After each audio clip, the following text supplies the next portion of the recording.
Tenoli Tambou, Makambu, ça chauffe, pas héritier Watanabe. Qu'est-ce qui se passe selon ma rumeur que héritier Watanabe va botolier Mukanda. Va botolier Mukanda nae. Oui, donc, Azok Kasso qu'on voyageait, t'es qu'on y a pototé. Va botolier Mukanda banane. Voilà, c'est une information aujourd'hui, nous lit, et ça vraiment actualité, Oyo. Profitez peu qu'on ait la présence nayo na kata Congo France. Comme héritier Watanabe ba botolier Mukanda naye selon ba source ba lobi ouais ensemble mutachili calme. Donc je vais prendre sur mon téléphone. OK. Et tous mes carobés na to vérifier information oyo.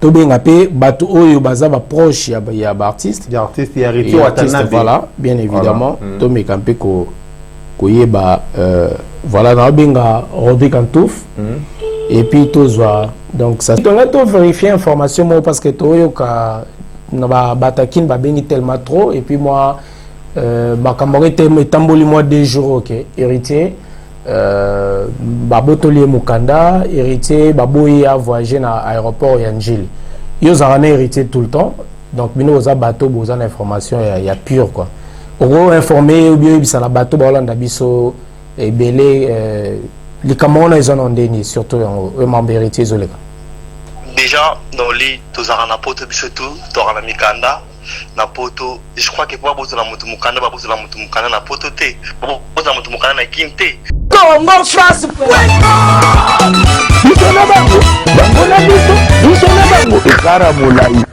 France.com site ya Congo Masolo danger Masolo kitoko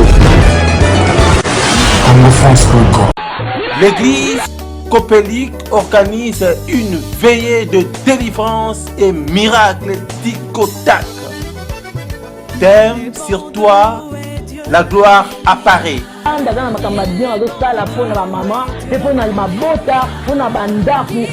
Vendredi 17 juin, de minuit à 5 heures du matin.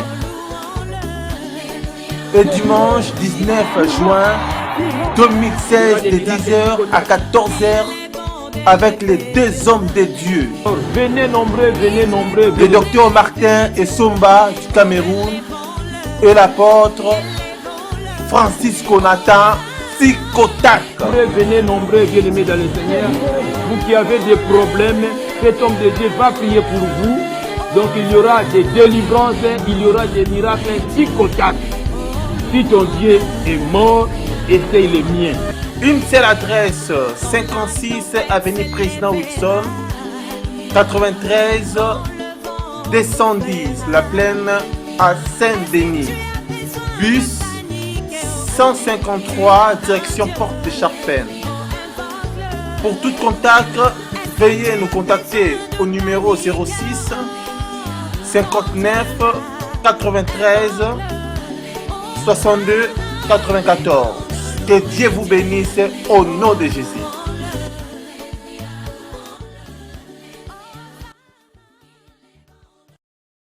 Amis téléspectateurs de CongoFrance.com, merci beaucoup pour votre disponibilité dans cette émission Tourbillon des artistes. Mesdames, mesdemoiselles et messieurs, aujourd'hui j'ai la joie de recevoir pour vous un collègue. Il s'appelle M. Noli Tambou. Les sages, c'est avec lui qu'on va essayer de développer ensemble sur certains sujets d'actualité. Quand on développe un sujet, il est tellement ébélé, ils ont internet, ils ont réseaux sociaux, ils ont site ébélé. Mesdames, mesdemoiselles et messieurs, restez toujours branchés dans cette émission Tourbillon des artistes, où ils allient émission Moko, vraiment présentée par M. Didi Dipumba. Et quant à moi, je dis déjà bonjour, M. Noli Tambou. Bonjour Didi Dipumba. Voilà, ça va?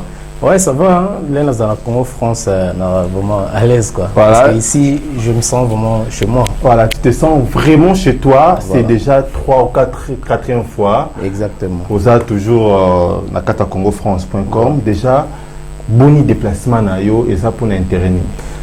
Déplacement là, il y a biso se déplacera. Na cadre toujours en sala. Donc, tu y a qui a mingi pour na anniversaire moko eza awa, il y a la fille Jenny Mango, Jenny Mango que je salue. On a beaucoup cité, il y a ba Seven Terminator. Bon bah local ba bête, il faut que nous litons les sages vraiment il y a des jeux à la qui na Donc tout ça va déplacement là, Alain Benza, Monique Prod, donc toute l'équipe de congotopnews.com, on est là, donc on a tout couvrir anniversaire aux Alelo, donc en Lyon. Ok. Anniversaire aux Alelo, ce n'est pas ça vraiment sujet au Yeli. Actualité Zali est belle. Tout le monde qui déjà mort, il y a Papa Wemba, Yotango qui sangoana. Et tout ça qui est au sentiment dans le film. En tout cas, il y a Papa Wemba, je me rappelle. Nazaki na uta ekutu zaki anniversaire moto ina va na biso basi ya Molex anniversaire mo zaki na Paris ozonga na tongo nango nde la moni vers ba 5h 6h na inga bandolala na mo téléphone e bando sonné bando benga noli est-ce que information te to ke Papa Wemba kufi et tout ça vraiment ba benga ki na lala te journée on a ça ba 3 jours na lala te parce que bandaka mambane bandaki ti to que donc et ça la biso ne sont passés nde tolbaki lelo comme on disait l'artiste a tiré sa révérence donc comme un soldat avec une arme à la main ndenge mo ande ko souhaitango Papa Wemba tiki biso mais to sepela kaka nde tolbaki donc pour nzambe ça zo mulimo na e etikalaki honneur ba Congolais, milliers de Congolais, des Africains, voire même Européens, pesa na Papa Wemba. Le fait. Papa Wemba asala biloke belé, asala film, asala featuring, asala nzembo danger et betama mukimubimba. Maintenant nous avons un artiste surtout batikal qui va vraiment remplacer Papa Wemba. Qui va remplacer Papa Wemba déjà à la base si on peut dire Papa Wemba irremplaçable. Déjà Mutunda za tout le monde Michael Jackson lelo Bakufa qui a jusque là tout le monde a pu remplacer malgré Prince Bazalaki mais Moutako remplacer Moutou c'est un peu dur mais Moutako ko mekampé ko zo moins relève otoko loba artiste faisait belé franchement pour l'instant na ebina noté nana ko meka zo relève voilà mais total la basé belé total la nana ko meka ko zo un peu moins relève voilà mais ça moi pas parce que Papa Wemba déjà Azaki le créateur des idoles Papa Wemba c'est la SAP. Quand on parle de Papa Wemba, on voit la SAP. Papa Wemba, aujourd'hui, on va reconnaître qu'il était le roi de la rumba congolaise. Papa Wemba, c'est un belé, ça qui la vie est belle et tout. Mais c'est un artiste, c'est le seul total awa. Moutako remplacé, tout le monde a dit parce que Moutako remplacé à Rose à sa perte. Moutako remplacé à retourner dans le film. Je crois que c'est Atika qui a un peu la barre, ils a tellement haute quoi. Mais tout le monde a qui Fali Poupa à sala film moko na landango Félix Oazé quoi pas sala film Félix Oazé quoi pas sala film moko et puis Félix Oazé quoi n'engo qui n'engo Félix Oazé à sala featuring vraiment té mais Fali Poupa sala featuring na ba américain sala featuring na ba tolikolo au monde a que selon information autosio on a que Fali Poupa Moutazo landa muke Papa Wemba qui est artiste mususu non Fali Poupa il est dans le bon. Mais ils ont très tôt que Fali a relève à Papa Wemba parce que avant tout le monde a la génération Fali tout le monde a la génération Jibin Piana tout le monde a la génération il y a Weranson tout le monde a Kofi Olomide donc ça sera un peu plus tôt il y a Kofi Fali plutôt a relève en attendant que béton on a pilier on a non bazar Fali il est dans le bon tout le monde a qui Jibin Piana annoncé que non déjà Yemoutou a remplacé Papa Wemba bon quoi annoncer ils ont le roi Yomo quoi annoncer na batuba batayo au comité na place de batunde faut batayo avant mi combat au comme place on il y a tout un processus il y a ils ont ba critérium ou ba critérium ils ont ça là que on mérité donc c'est ils ont facilité. Donc pour nayo noli tambu mutumo côté la critère non surtout na mutumo côté azana critère. Ils ont la élection tu vas voter ba otala na rose à place to rolo baga te ba c'est belé ba c'est non analyse nayo parce que tant on se répondre boeni tu oboa ka filer mbisi okango kangi na dinyo répondre. Noli tambu esa congofrance.com ou ebi comment est-ce que monsieur Zalaka Maramune Silate Maramune Silate Eric Poulet de Lausanne Maramune Silate Poulet Eric Poulet depuis 6 na salué yo Maramune Silate parce que omoni bat balanda biso ebele bat balanda rope ebele o eza Congo Top News na congofrance.com voilà tant bat ba hôtel à bilongo yo ba ebi déjà voilà donc c'est du sérieux. Bah, que c'est du sérieux. Et puis l'information, tu refiles, c'est une information fiable et très très sûre. Exactement. Voilà, là je salue Alain Benta, Yimutaza, vraiment, la image à Monique Prod. Je te salue. Tout ce là, sujet Oyo. Moukonzabalou va vite des fois. Moukonzabalou ça là toujours. Fidèle. Nouli Tambou répond à la question, on est très important. Voilà. Ok, Kolobani, par rapport à des gens qui ont remplacé Papa Wemba. Et puis j'ai bien à Nosaki, tout le monde Kofi Olomide, tu vas souhaiter que Kofi Olomide monte le roi être pur petit à Papa Wemba.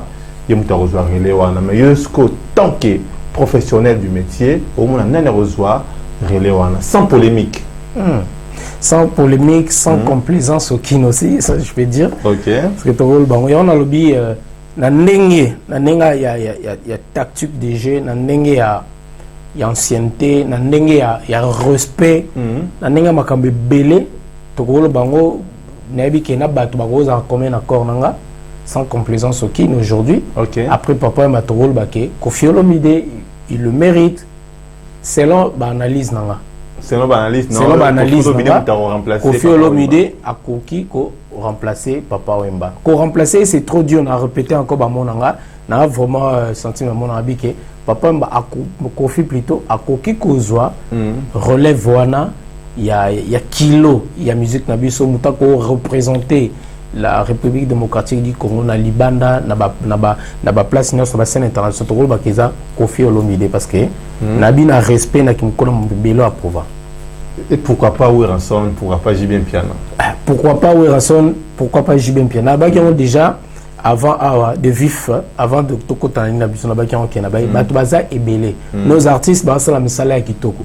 Mais bah rota les premiers ou bien bah rota bah tout nyonso ka atene sika moko. OK. Tant que comme on a que bien supposé qui na moi 75 moi nous sommes dans la 75.1. Moi un moko wana ka LMC ko za. Wera il est dans le hasard bon, Wera Anson Toebi qui est le roi de la forêt. Ça m'a belé bah Jibin Piana Toebi. Mais là comment on a mon makamo boue singara parce qu'on dit aussi beaucoup sont appelés mais peu sont élus aussi. OK, net na makamuni ni o Wera Anson ko kokate. Didi ko konta ba et donc maman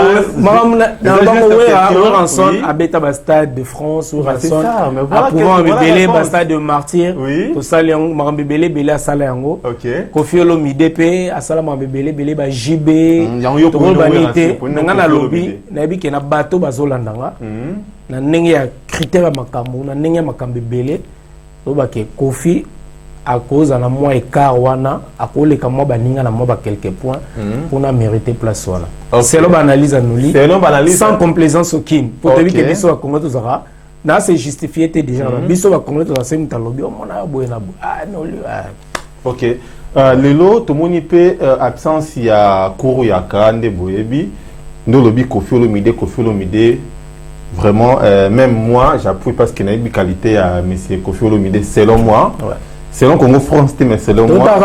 Voilà, c'est ça la paix Congo.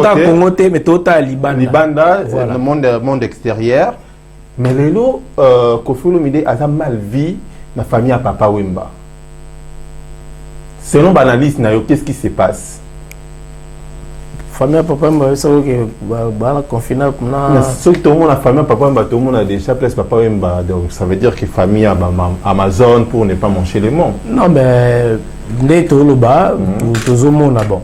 En fait, Bamakambouan, Marambeza, ils ont ébélé. Ok. Ébélé. Au moment où on a émission, on a vu Juna Janana, que je salue aussi. Ouais. Tout ça, une émission. Après, l'être qui est mort, il n'y a pas Papa. Les fêtes, aujourd'hui, notre communauté, c'est une vérité. Le problème, moi, c'est une vérité. Et puis, le mot, on a reconnaître tout le temps où tu en vivant. C'est ça qui, moi, ça m'écoeure, moi. Ça me fait trop mal. Faut-on dire que aujourd'hui, Didi Dipumba, ça Moussala Malam, Didi Dipumba, franchement, ça Moussala bien. Dès que vous en vivant, en fait, dès son vivant, il faut qu'on coupe ces fleurs, qu'on jette les fleurs. Mais tout le monde dans la communauté n'a pas de bongoté. Ok. Papa Wemba certes, bazali na problème on a Kofi Olomide, on a ça tolo bango nil l'union. Mais na émission na mbena avec Juna Janana. Le fait à rolo ngai ngam na le fait à le baké. Petit wana tina ko dai. tokosola kanete na loba na émission wana eza maloba moye ya ndo loba otaka zaki no la zaki bato ba bien mais le fait que loba moye le kwana bato misu ba récupérer yango balingi ba komisa on dirait moi drame mais eza kaka vérité ya koloba otoloba que voilà papa Wemba la zaki non na bo moye na Koffi Olomide bando kanate mais peut-être ça arrange qui est bon na bo peut-être na cause mais ndenge ya boto donc eza ba sola tenité il y a un problème na bango eza ya bango eza mamba famille bango ya zate na ko tango pena ni et puis Koffi pas les cas il peut on dirait na ba ni na les cas qui na ba chaîne sous ba chaîne abisso c'est excusez qui déjà il faut avouer ta moitié pardonner c'est ça qui le béni batalongo tseme batalongo bayebi tenga pe na tala yango mais Koffi s'excusaki on mamba papa Wemba azavi na ye voilà azavi na ye bon voilà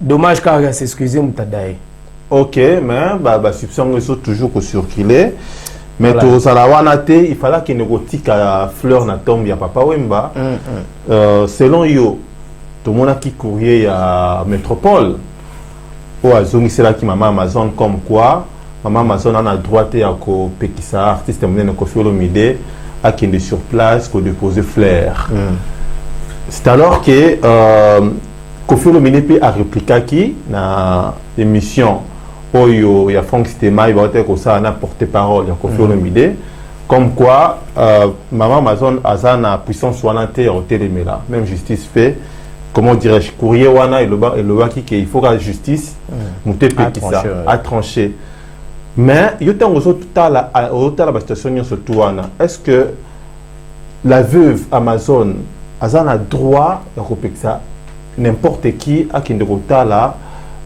tombe ya artiste monene papa Wemba Didi moi lelo na ba BLM soit ba moi le na le roi na d'ailleurs comment le roi porte-parole à Koffi non c'est ça mais na avant na lobby on kaka parce que aujourd'hui ngala va parler na makambo nyonso naza deto babiso za émission d'actualité voilà au milieu du village na je répète encore lelo ndenga na za boye so na mwasi nanga on a linga mingi na pese mboto ala nanga so nazala madame nanga par exemple OK abi nanga ayebi ke ngai na alembenza to sola suste to kana suste soki nga siko na Koffi parce que secret ezaka batalibana ba ko spéculer mais base ezalem sunanda OK mutula azo souffrir na likambo moko boyo bato bazai o bazan pembe na ye nde bayebi douleur et puis souffrance wana ma casse vis-à-vis à tel moteur offensé bien ça qui est bon.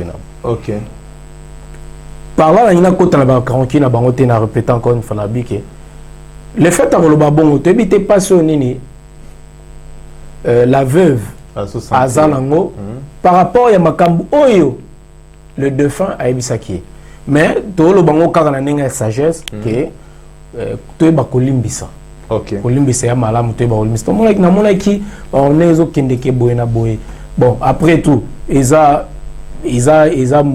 mobali na ye eza famille na ye eza malgré tout célébrité malgré tout star mais ils ont quand même un mot pour protéger nous autres et puis respect valeur il y a artiste OK mais papa Wemba mutako eta les artistes munene mutako ya sans autorisation pas Côte d'Ivoire ko salanga mais bon après ma campagne belé za bango ba bon biso ngo kota ya tellement profond et puis ça très glissant OK selon actualité il y a Wenge musique à maison mère to ebi qui héritier Watanabe azasna Wenge te mais quand même il a pris l'audace l'audace oui l'audace il y a aussi l'album nae tout ça garçon moko frère moko c'est un homme vraiment encouragé et à féliciter retira des Oya toi annoncer qui a retiré des Oya kalamingi te mais tout le monde qui oui ensemble porter comme ça sans poteau déjà avant ça poteau on sur comme ça flashing guitar bientôt pas ezobima 7 jours de la semaine voilà moi tout ça on a wengé musique à maison mais tant que on a retiré des Oya déjà retiré da annoncer qui avant ça poteau sans poteau bimi 7 jours de la semaine pour bêta et makamingi te me retirada et ça a toujours na observation. Est-ce que tu rôle ba que stratégie oyo héritier Watanabe a hôtel la vie na ndenge musika? Bon, ils album né liboso. Moni eloko ça liboso na monde na mokili faut préparer. Ce matin déjà que ça la no makambo bato ba messami déjà non. Mais eloko liboso aux œuvres na liboso ça là. C'est-à-dire faut vraiment se préparer en conséquence pour que là offrir le qu'on a pour terrain examiner ba Fabregas bazana ba Fali ba Ferrego la bazana bazo préparer ba basé belé l'air yozo ya faut ngapé ou apporter moi un plus na et loco déjà dans la musique congolaise parce que toko boya ngote motora ya osala loko ya sika la musique congolaise azate ba tunos ka ba oyi ba place moka même rythme malobaka échanger place moment au niveau osala mo no moko boye moi qui héritier, moi qui Didi Dipumba, moi qui Noli.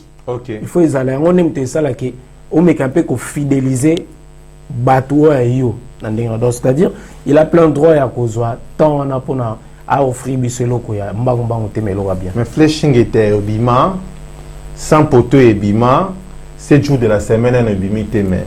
Pourquoi oui raza trop précieux mis sa album? Au que on les a question à bar internet hein. Voilà. Pourquoi ce bimi ça? L'album o et bêta na ngote. Bah voilà, vous m'avez fait tout dans le bureau à Weranson. T'es yo yo kango. T'es na yo kango, mais ngapé kana lo na juger biso to analyse. Voilà. Mais on faut tout na pena batu pena à Weranson yimoko ADT yanki pouyi pas ali. Il faut tout na bango bango e bi ne battant la stratégie na bango. Ngapé na 4 ta stratégie vraiment ko on dit makelo kango sans poteau flashing et ou bien sans poteau bêta na ngote. Nzemu ni bien sans poteau bêta. Il y a des gens qui mais on a tenu. Ah, on a bien, on a eu quand même. Na Banzembo. OK. Didi Dipumba. Banzembo est belé. Banzembo est belé. Attends moi quoi. Banzembo est belé. OK, to question hérité Watanabe. Ça continue toujours avec mon invité dans ces plateaux de CongoFrance.com dans cette émission Tourbillon des artistes Noli Tambou Makambu, ça chauffe pas hérité Watanabe. Qu'est-ce qui se passe? Selon ma rumeur, que hérité Watanabe va botolier Mukanda. Va botolier Mukanda nae. Oui, donc, azoku ko voyager te ko ya pototé. Va botolier Mukanda banane. Voilà, c'est une information tozui, nous lit et ça vraiment actualité oyo. To profiter peu ko né na présence na yo na kata CongoFrance.com. Hérité Watanabe va botolier Mukanda nae. Selon ma source, ba lobi ouais ensemble mutachili calme.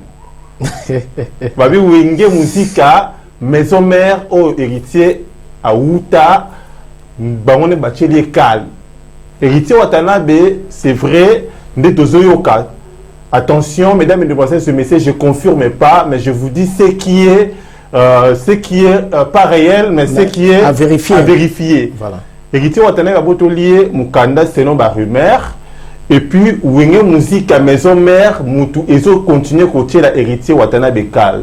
C'est alors que tu as invité Nabiso Noli Tambou les sages, tu as profité de Noli selon ba rumeur ango, tu as bien appelé bato kin. Pour te yeba si réellement héritier Watanabe ba botuli Mukanda ou super réellement ba tu as wingé musique à maison mère, ba so tchele bakal pour un voyage naï. Tu vérifies information. Tu vérifies information. Ils ont qu'on a pu moi trop mais tu vérifies. OK, déjà tu as bien à Kinshasa. Donc, au CongoFrance.com, tu as toujours Kinshasa, tu as Franck Stema et Lisuka, Yem Tazali, coordonnateur, il y a CongoFrance.com à Kinshasa. Déjà, Tokoye, ceux qui vraiment, information, il y a solo, Topé, il y a Lokuta. Mesdames et mesdemoiselles, et messieurs, vous êtes toujours branchés, au CongoFrance.com, voilà. Bonjour Franck Stema. Oui, bonjour, monsieur. Ok, merci beaucoup pour la disponibilité. Selon information, il y a hérité Watanabe, au Babotoli Mukanda. Est-ce que vous pouvez confirmer Bissongo depuis Kinshasa ce qui est à la vogue? Voilà, déjà, héritier Bouchi Watanabe, c'est un grand artiste à Bogonabiso. Ok. Au monde Bisso, en tant que média, il faut te soutenir Bango, il faut te surveiller Bango comme on dit. Ok. Sur le plan sur le plan professionnel. Donc, oui, quelques-uns, la ville au Kinshasa, mais je ne peux pas confirmer parce que il y a une qu'on appelle l'enquête sur la montée. Le truc qui est vrai, manié et musical, entre autres, Bataouni Mouka, par exemple, les comme de l'amour. Mais moi, je dirais que bon, jusque-là, étant que journaliste, il faut tout vérifier. Parce que, besoin de ma confirmation. Oui, Franck Stemai, est-ce que tu as oublié musique à maison mère, Bakoti Pendana, les Kambango, Oyo, Botoli, héritier Watanabe Mukanda? Voilà, déjà, selon la fanatique, et puis quelques bateaux dans le retiré de la Johanna. Ok. Dans le Mekebe Koloba, dans le Bleuté, dans le Super. Bon, il y a des cas de musée musical, il y a la football. Donc, ceux qui, il y a rien de matin, il y a eu problème, à Barcelone. Donc, il faut se réjouir. Mais moi, je pense que Misso a déjà pleinement contenté parce que priorité au monde il y a en pleine préparation. Il y a l'album d'ailleurs, il faut quand même mettre que les moitons à Salango. Alors, quand on a un problème, c'est pour nous et qu'empêcher d'abord à continuer à faire la clip, à continuer à faire l'activité pour l'album d'ailleurs. Donc, nous allons regretter l'ango, nous allons susciter, nous allons bon, dire que les gens fanatiques ont musique, je dirais non, parce que tout le monde a une musique à maison mère, à faire la Canadienne jeune, ou encore à faire l'ambassade à France. Donc, je ne peux pas dire ça parce que les Olympiques, il est trop demandé par rapport à la musique à maison mère. Mais, si vous avez une information où vous avez le super bien, parce que jusqu'à dans le but, il y a encore à vérifier, tout que vous avez la maramie, tout que vous et pour le temps, c'est tout qui est mot artiste, héritier de Chiwakana, de nous, à l'objet de Marambangote, parce que c'est à lui qu'il s'agit, c'est de lui qu'il s'agit plutôt. Donc il faut au moins tous les années, moi je prononcer, est-ce que réellement, nous, ceux qui nous condamnent, et qui nous c'est un peu le problème, parce que tu as plus côté professionnel. Nous nous condamnent, nous avons la possibilité de voyager, oui ou non. Ceux qui ont dit qu'ils vont handicapés ou pied, alors c'est par là, il faut que nous surtout encourager l'artiste, mais à côté. Ok. Oui. Pour la musique à maison mère, je dirais non, parce que jusqu'à la preuve du contraire, il y a des gens qui m'ont côté ça bien jeune, nous avons encore une immigration ou encore une ambassade de France. Ok, merci beaucoup à Franck Stemai pour Congo France depuis Kinshasa. Merci beaucoup, monsieur le DG. Ok, merci à vous. Voilà. Ok, merci beaucoup Franck Stemai.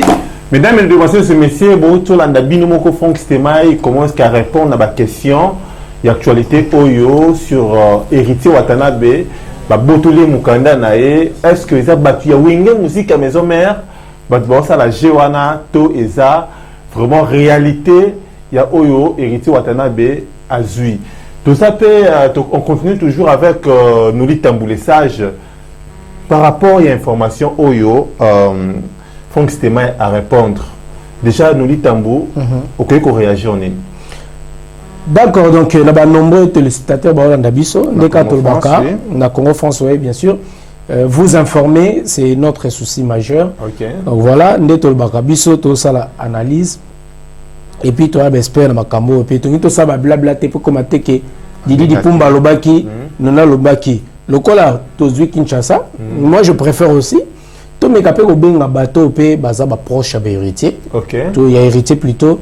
Tout mes capés qu'on vérifie information oyo na ba spéculation. C'est vrai parce que ngapé ba benga moi mingi mais to boya ka koloba avant oye ba information ningi zala. Donc je vais prendre sur mon téléphone. OK. Et tout mes capés nga to vérifier information oyo. To benga pe bateau oyo baza ba proche ya ba artiste. Il y a artiste, il y a héritier Watanabe. Voilà, bien évidemment. Voilà. To mes capés ko voilà, dans Benga, Rodrigue Kantouf, et puis tous donc ça sonne déjà, et puis tous vraiment information. Rodrigue Kantouf, bonjour. Oui, Noli, bonjour. Ouais, sentez bien. Ouais, santé Pepe Lenayo. Très kitoko. Rodrigue, on a tout vérifié information parce que tu as batakin babengi tellement trop, et puis moi, ma camarade est tamboli moi 2 jours, ok, héritier. Babotolier Mukanda, héritier, Baboui a voyagé dans l'aéroport Yanjil. Ils ont hérité tout le temps. Donc, nous avons bateau, vous avez l'information, il y a pur quoi. informé ou bien ça na bateau balanda biso et belé les Camerounais ils ont ndeni surtout eux membres héritiers zolega. Déjà dans les tous na poto biso tout torana mikanda na poto je crois que pour bozo la mutu mukanda ba bozo la mutu mukanda na poto te bozo la mutu mukanda na kinte ba bozo la mukanda na poto ata soko sala kinini yango po ba bozo la mukanda ba bozo la mukanda na kinte po na na bozo la mukanda na kinte ambassade to na na bozo la mukanda na kinte mutabozo la mutu mukanda ba bozo la mutu mukanda na poto awa so on a problème ndi ba bozo la mukanda donc c'est baboya qui a voyagé pourquoi mukanda ici là qui mukanda ça qui ne pesa sumo détail misu ba to ki babi certes silaki misu babi ki ba botoli yango bon wana ya mamse ya wenge to ko tate mais yo pesa cette information surtout déjà ko botola il a déjà mensonge pour na yo mo bi ki ba botola mutu mukanda na kinti ko boya ba voyager na aéroport ndenge ba bazoloba to go ni yango te vrai héritier aboya qui a voyagé dans l'aéroport mais aboya qui a voyagé dans l'aéroport pour na kozonga même pas poto parce qu'il héritier qui na visa dans les États-Unis au bagina sala ba clip na David Manso des clips voilà ba des clips yo moi de Paris ti a voyagé ti a Kende États-Unis na Miami mais il fallait pas changer sur ba site ou ya ça sur ba clip parce que ba nzembo ze délai il fallait pas ça sur nzembo mais ba on a New York comme nous allons sur la visa États-Unis, voilà. Il faut aller aux États-Unis et dans l'Europe. Il faut aller aux États-Unis pour que ça va clip dans mon comme ça va clip dans New York. Ça va être sous 3 clips. Moi on a New York, dans Las Vegas. Donc du coup, comme avec une visa naïe, tant comme aux États-Unis, va rénover, va passer là qui séjour. Mais séjour où on va faire là qui est septembre, on a qu'à faire dans 4 États-Unis. Donc du coup, sur aux États-Unis, sur aux États-Unis, il faut ça sous visa. Donc il y a une validité. Comme c'est sûr avec septembre, n'étant à l'aéroport, il y a qui, d'ailleurs France, va expliquer que non, ces jours, on a été renouvelés, ils ont été sortis au cours des États-Unis sans visa. Donc, du coup, il faut aller sur le visa sous pour qu'on voyage aux États-Unis. Donc, voilà. Je pense que mon tout, on a expiré dans qui ça, en qu'ils ont visa, on a bête que le visa. D'accord. Donc, refus à voyager en Ezaki pour la France, mais Ezaki pour la États-Unis, c'est ça? Même pas pour la France. Même pas pour la France, pour les États-Unis. Voilà. Donc voilà. Ezaki même pas pour la France. En tout cas,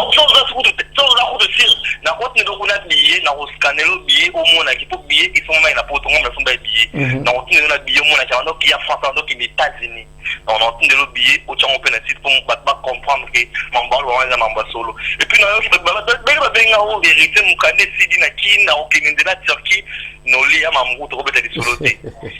Donc, bien sûr, vous avez Cameroun déjà, donc, et Panzani déjà, nous avons comme dénoncer maman Bouza Bouzoba qui est visé sur la Guinée, parce qu'on a de la Turquie pour Yoyebi. Tant qu'on va visiter les États-Unis, vous avez envoyé mon comité de tel, la guerre visiter les États-Unis, vous avez envoyé moi aux États-Unis. Bon, on se comprend sur la France, mais c'est un cas qui est de la Turquie.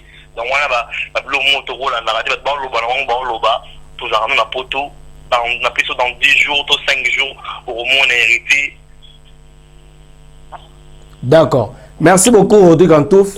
Donc voilà, Bande Kobola Ndabiso, Didi, réponse en goyo par rapport à appel au autorité Kozoa.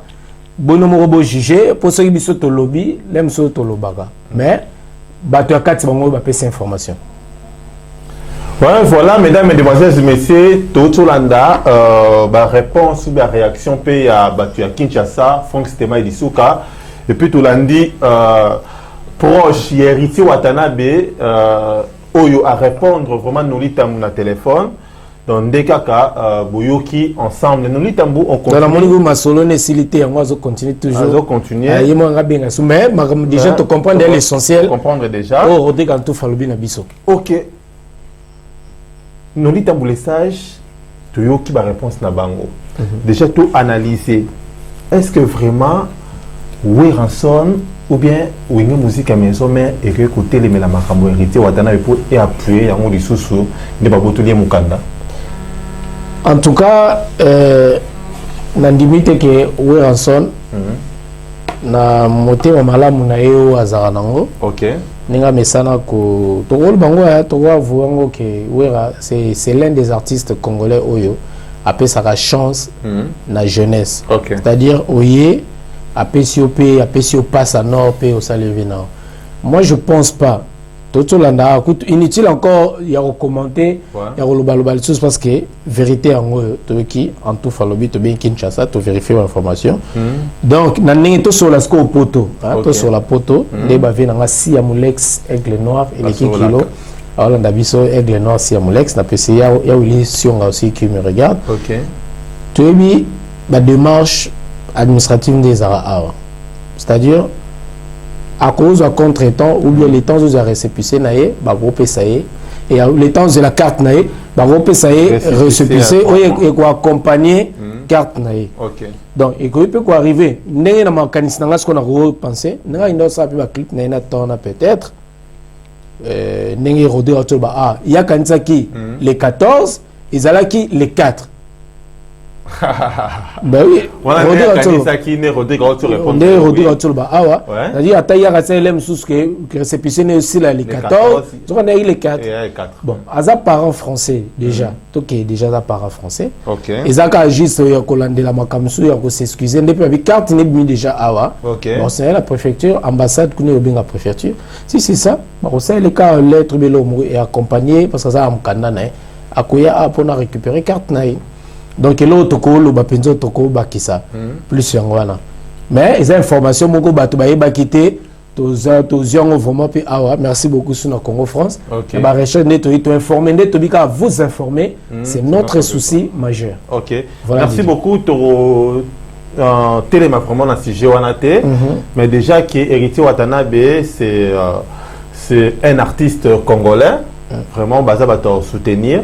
Mais prochainement, Héritier Watanabe, tant que Congo France, tant que Messédi Dipumba, j'associe aussi à Messinoli Tambou.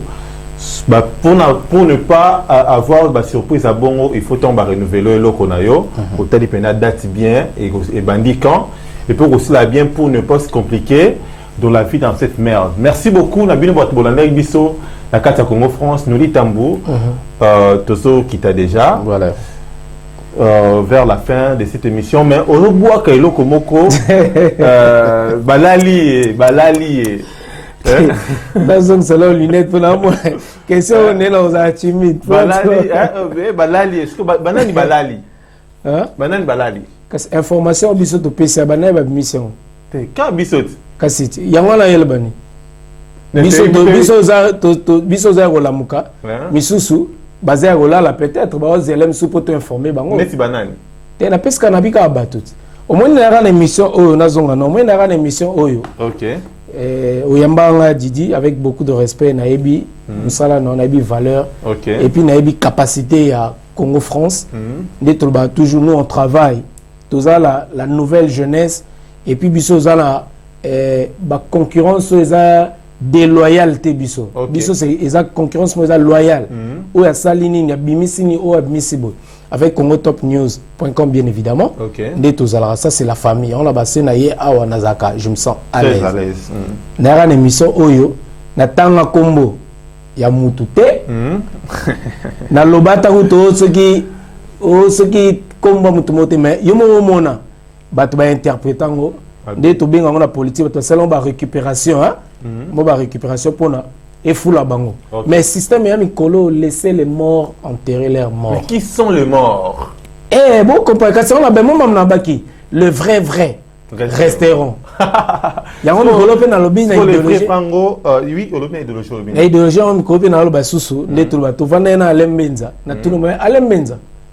Mais batu na yo to luka bango na information.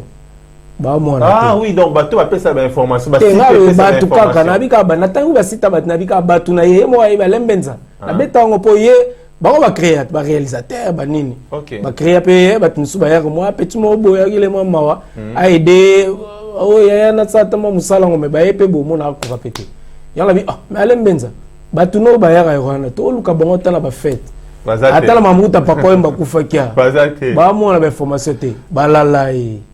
Bango penda trois bata fabrication bango penda trois baso kokate ba tona alembenza na mkonza baluba na mokili na Didi Dipum Yo la la tête, yo au travail. On travaille, hein. Yo la la tête. Merci beaucoup. On peut s'en aller en polémique pour bandaka boye. Ba ko kasa mo ngap nani na. Et bah tu vas comprendre, va comprendre. Ba va comprendre. Et ça va crika que non. Et ngani na ba ki le vrai restaurant. Parce que au bois qu'il a ba vrai. Non. Tu quand si ça peut être. Non, au bois qu'il a. On peut s'en la polémique non, té na Congo France. Waterloo Djonga. Moi, on voit qu'il a mon âne. Mais non, tant qu'on va les vrais restaurants, même Alain Ben, ça répond. Sauf qu'il a son lobby, bah image a bien. On a référence, bah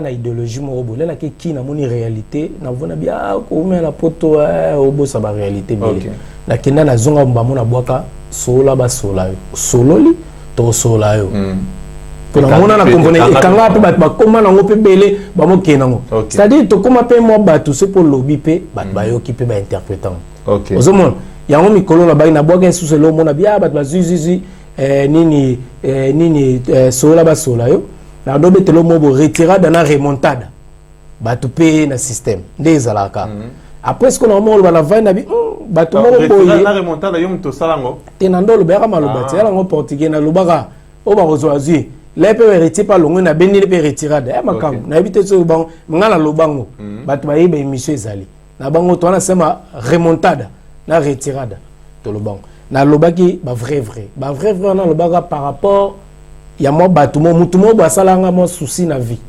na do pese côté na ko bango te ya télé batu ba ozongo na pese confiance mais mutongo les ananga akenda côté mo boye akopana batu mo bonga na kopira na bango te na vana bia le vrai restaurant et kenda pe na makam tozon so na makambo ezoloba oyo lelo toloba balala. C'est-à-dire le vrai oba otikala na domaine na biso toloba. To mona gina ba makambe kota ipe belé bala msusa bato wale na banda ko ba para menoli bozaka tane lo mo bote bosala bolongola bando bazola kisaka biso se ba nini tout ça. Ba bimail roi mayebo. Obola sanini. Ba bilambat. Bilamba o ba be biso ba si ça va valeur ba journaliste. Ke o ba to mo ko ba wa me ba tsa biso dans le même sac. Oba na longola on a longolo on a kata boina o ba comme ko finga tina batu na ba télé sima c'est ça ata liboso bazo on comprend donc les vrais restaurants c'est-à-dire que ba o mo bando yala ba sala roi boina lelo balala donc ba sima bana longola o na la kisa balala bango tout wa yo mtolo bien ngalo yo sima nga wika balala. Mais non, mais Noli, tout ça, on va dire. Yom to bagisi na basi. Siko yom to bagisi. Tout le monde na parabole. Yom to siko bagisi basi masima na ba liboso na ba obakata o na ba o biso to zaraso na ba mirage. Biso so bata sous-sol. Donc bango to wana ba faza. OK. Yo yom to bakisi ko OK basi masima ngala bika ke. Kasi balala te tout parce que dans le domaine moi tout temps bango et combo ezate parce qu'il na bi bango te. Ce pays réalisateur au Sassou Salate la lieu artiste. So bimisi album e o ma te. Noli to kina na moi question o amuki oyo ba si te bimé belé. Et bima ke belé zo kufa pe belé. Ba si te bimé belé. Et bima ke belé c'est que si ni omoni ke kufi. Te ba site belé au kufa mais so peut te ba site te ba na ba compte YouTube net ko site ni te na na fulango te fulango tanga na ba no tangela o te to fula bon mikolo to ba to bi balala mikolo sko ta banda sko be so na question te na la tala bango te congofrance.com on est télémat Congo Top News et télémat béton. Merci beaucoup. On a vu notre émission la carte à Congo France. Mais les autres, voilà. Merci beaucoup. On a vu notre sur congofrance.com dans cette émission. Tourbillon des artistes, c'était Noli Tamboulessage qui était mon invité. Là, je salue Tchimanga Konzabalouba, lui qui était derrière la caméra, sans oublier Alain Benza. Monique Prod. Monique Prod. Monique Fraude. Oui, Monique Fraude. Monique Prod. Tu as l'embaraté. Monique Production Prod.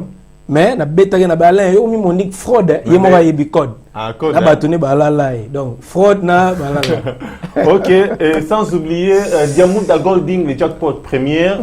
Junior Boukson Boukassa depuis Kinshasa, Frank Stema et Bisuka. Sarah Ramazani, grosse moulire de Congo France, merci beaucoup. Afin de Chief Noir à Paris, Noura Digital. Merci d'avoir collaborateur dans l'année surtout. Enfin, ne lali mais yo lali na ndenge ya bien. Yo au sala. Toi ma solo. Mais ça va yo lali penate mais au sala. Nolita muto komi na suka micro yango wana. Merci. Les apana yo. Caméra yango wana. Et le roni est très important au Koloba. Au soba de l'émission Oyo va retenir quelque chose. En tout cas, merci beaucoup Didi. Ben, je tiens vraiment à te remercier déjà pour l'opportunité. Okay. À chaque fois, je suis à Lyon, vraiment, Oyambanga, vraiment comme un frère. Okay. Vraiment avec beaucoup de sincérité. Donc, dans le bien, dans le rôle lunette, vraiment pour un bateau, pour l'andibiso. Donc, merci Mingi, na biso ba Congolais. Et tout comme on appelle moi conscience, il y a Babiloko et Malamu. Et puis voilà. Lelo Didi avant la loba, loko susu. Toto ça nos émissions à toto le bien sûr, moi le Kalambo Kanabiso. OK. Je compatis ensemble avec nos frères et sœurs au bazana la Beni, na Est Ambo Kanabiso. La tebele pe aujourd'hui ba kize pe biso noli, vous êtes là, bozo le bela kaka, marambe bele belomoni. Terrain politique ils ont tellement glissant. Okay. Et puis ils ont bateau incompréhension ils ont ma casse. Tout ça bateau qui est le vrai. Muto solanae ozoloba ka yo anande muto peut-être za agent ya bateau mobo. OK. Mais pour la cause de notre pays, tondimi se ba bomabiso, tout ce que ba sala biso. Donc émission Mombeza déjà tout ça qui peut aller awa tomber sur la politique surtout bazali ba marche les a encourager ba frères et sœurs biso za ba déplacement mais l'équipe nyonso bat bazawana bazo travailler baza présent na Paris. Donc tout si cette émission na obosanate na PSP bato oyanga o ba vraiment bazarana vraiment mingi na obosanate ndeti a na Lyon na pesa mbote mingi na pati mbengani betu ngola ba banka bilamba Bakabilamba, to bosani pété Waterloo, Djonga, Waterloo, Mokonza Italie, Madine Italia, Babi na Lyon, Ozana Italie. Donc, ok, toujours des cas à qu'il faut contrôler. Ok. Puis ça a des garages Mbotebele. La bosanité, Babi na le roi Bassi Amoulex, Aigle Noir et les Kikilo, il y a Willy Sionga, le parrain, la PC Mbotebele, Eric Poulet de Lausanne, la PCP Bassaper, Nyonso, Mbote, n'a profité de l'émission, on a fait ça, Mbote, émission, on a fait ça raté. Ok. La PCI Patou Kapangala, l'homme à diplôme, à Brazzaville, ça peut comme jamais. La PCI Al-Qaïda Nyonso, Patrick Meka, Ombre Jeune, la PCI Trésor Ngando, Lelagi Papa vraiment Mingi, la PCI Nikens Bayaka, la Bosanté Hakim Prince de Lausanne. Vous avez vraiment belé, Venanga Martins Massina, Cyril Kina, DJ Miel, qui je salue. Vous avez vraiment ébélé, donc, vous avez l'andabiso. Et la PCI Oyanga Moutema, Azolandanga, Bombo Tebele. Ok, merci beaucoup. On a PSP Didier Nzongo. Didier Nzongo. On connaît Zangaba. Quand tu es bébé Nzongo, tu as sanité. Donc voilà. Quand tu as là, venangai la bosanité chez Mama oui va tokutana chaque vendredi et venant la bosanité les Arazuma Vambo 13 ans capitaine. Ok. Sans oublier staff tout baza awa. Mais la bosanité babi jeune moko na Lyon awa la bosanité. Nani wana? 7 Terminator. 7 Terminator. Voilà. Bon gosse. To bosani pété au bosani. Nani su? Richikanga. Richikanga namule les messages na bosani. Pesa nga boss wana mbote mbenga très kitoko. Jeune boss moza awa na Lyon awa. Tokos. Il faut tout sentir. Ngabina santaki lobby tuna lembenza. Si 3 ok. Il faut aller à Congo France to confirmer. Voilà. Merci beaucoup. Merci beaucoup. Nabino Batubolanda qui biso na 4 émissions. Merci Nabino Batinyo pour l'année de cette émission à congofrance.com, tourbillon des artistes. Je vous dis à la prochaine. Merci, au revoir.